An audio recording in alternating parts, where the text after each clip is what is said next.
kalau disebut siswa SMK selalu melaksanakan PKL atau sering disebut magang? Mengapa demikian, Bu?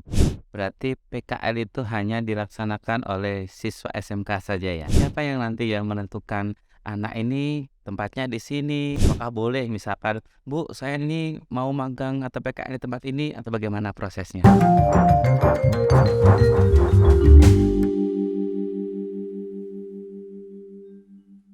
Assalamualaikum warahmatullahi wabarakatuh. Senang berbahagia sekali hari ini kita kembali bersama di Bisa Podcast SMK Negeri 1 Sampit. Hari ini saya akan mencoba berbincang-bincang dengan Ketua Pokja PKL SMK Negeri 1 Sampit. Tentu sebelumnya saya awali dengan sebuah kalimat pertanyaan, mengapa sih anak SMK itu dikenal sering melaksanakan PKL atau magang? Nah, hari ini saya akan berbicara atau berbincang-bincang langsung dengan Ketua PKL-nya, Bu Mugiani. Assalamualaikum, Bu Mugiani. Baik, Apa kabar? Sehat hari ini? alhamdulillah sehat.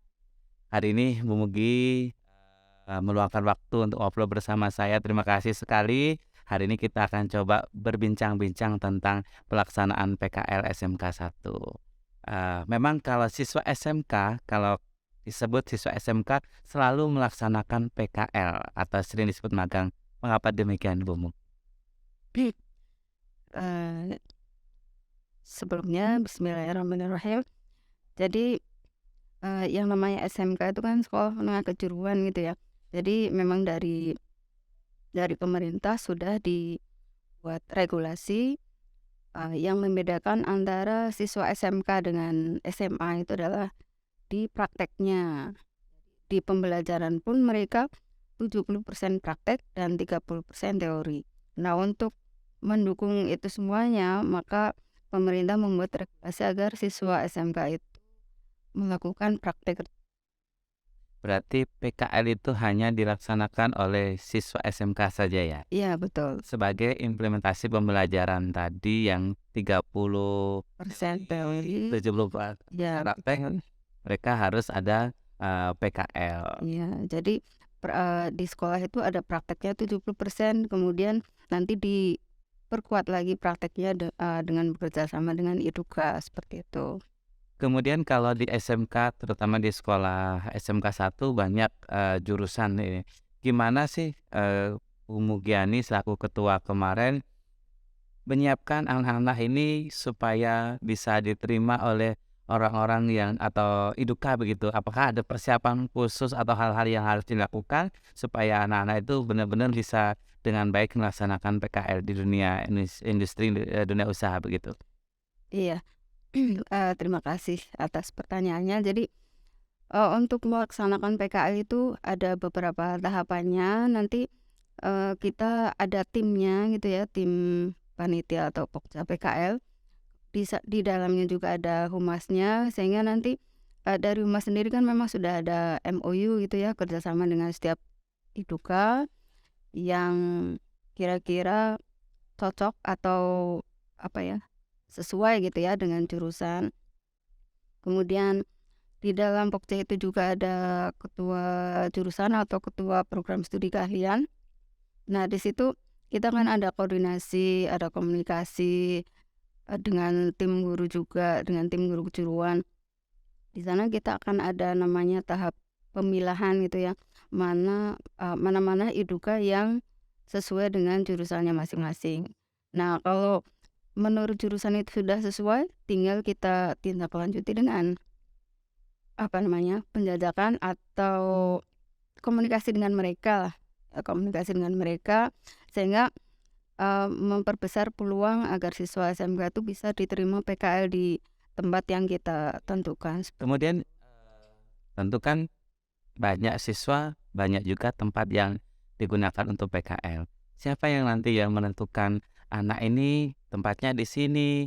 Apakah boleh misalkan, "Bu, saya ini mau magang atau PKL di tempat ini," atau bagaimana prosesnya?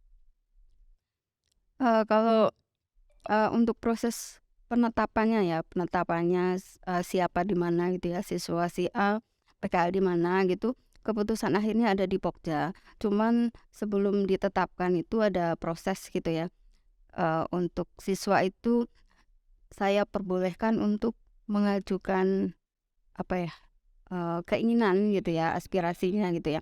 Saya Tidak ya dan di mana ya ya? seperti itu. Saya perhatikan aspirasi mereka karena kan, keinginan mereka perlu juga kita lihat gitu.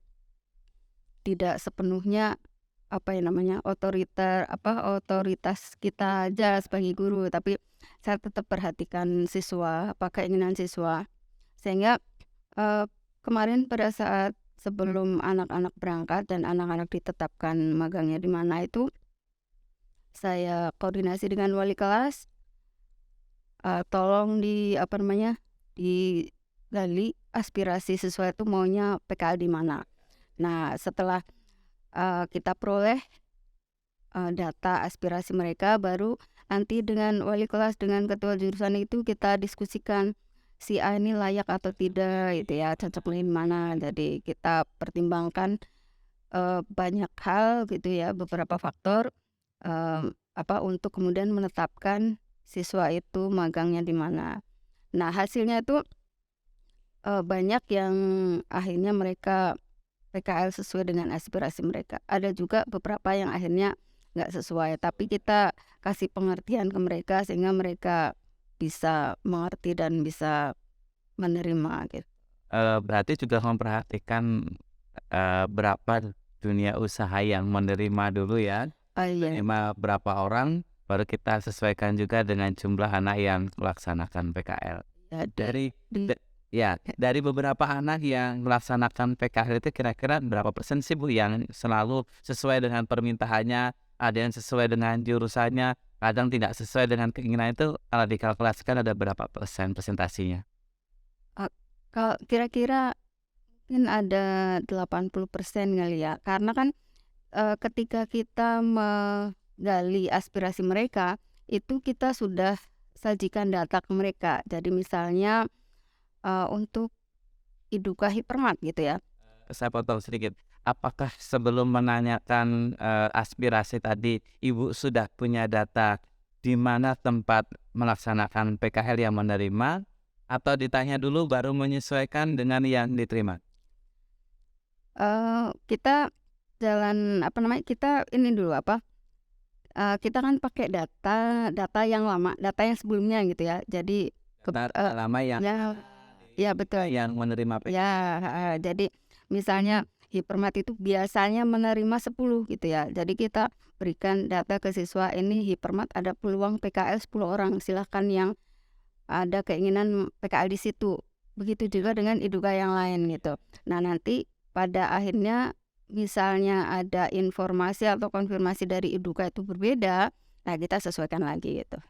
berarti, mayoritas yang dijadikan tempat, PKL anak ini sudah ada MOU kerjasama antara, Induka dengan Iya, sekolah SMK 1 begitu ya? iya betul. Jadi, sisi positifnya kan karena SMK 1 tuh sudah banyak bekerja sama dengan Iduka, kemudian hubungan yang sangat baik antara personil guru dengan Iduka.